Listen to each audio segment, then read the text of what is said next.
సాంబార్కి పప్పు ఉడకబెడుతున్నానండి కుక్కర్లో. సాంబార్ కోసం ముక్కలు ఉడకబెడుతున్నాను.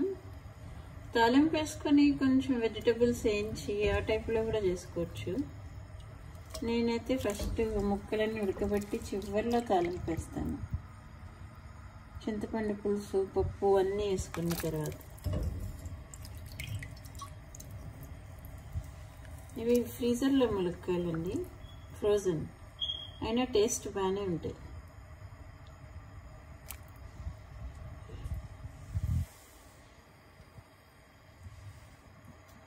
ఉల్లిపాయ ఇప్పుడు కొంచెం వేసుకొని చివరిలో కొంచెం వేసుకుంటే బాగుంటుంది.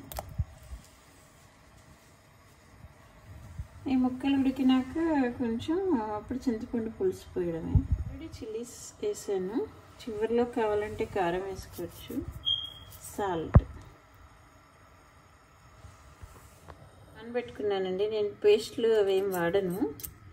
ఇలా ఒక్కోసారి మెత్తగా దొరికింది తెచ్చుకుంటాను, ఒక్కోసారి ఇట్లా గట్టిదే ఉంటుంది. చింతపండు పులుసు వేస్తానండి. ఇప్పుడు కొంచెం కారం కూడా వేస్తున్నా. చివరిలో సాంబార్ పౌడర్ వేస్తాను.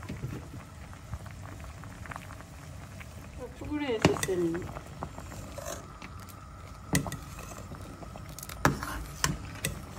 ఇంకా బాగా కొంచెంసేపు మరిగించాలి.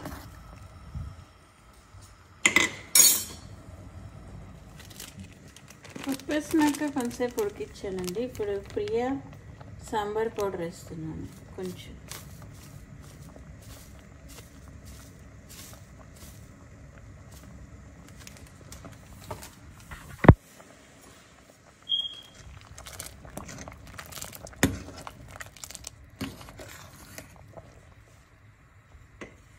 అంతే అండి, 5 minutes ఉంటే ఇంకా అయిపోతుంది సాంబార్. తాలింపు వేసుకోవడం. తాలింపు అండి.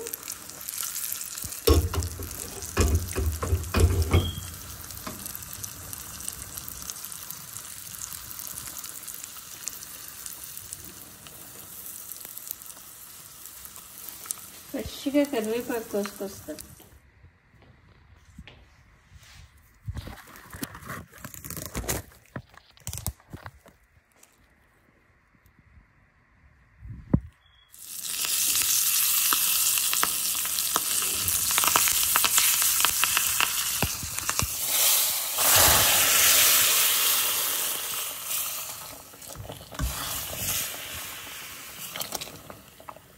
రెడీ సాంబార్, గుమగుమలాడి సాంబార్.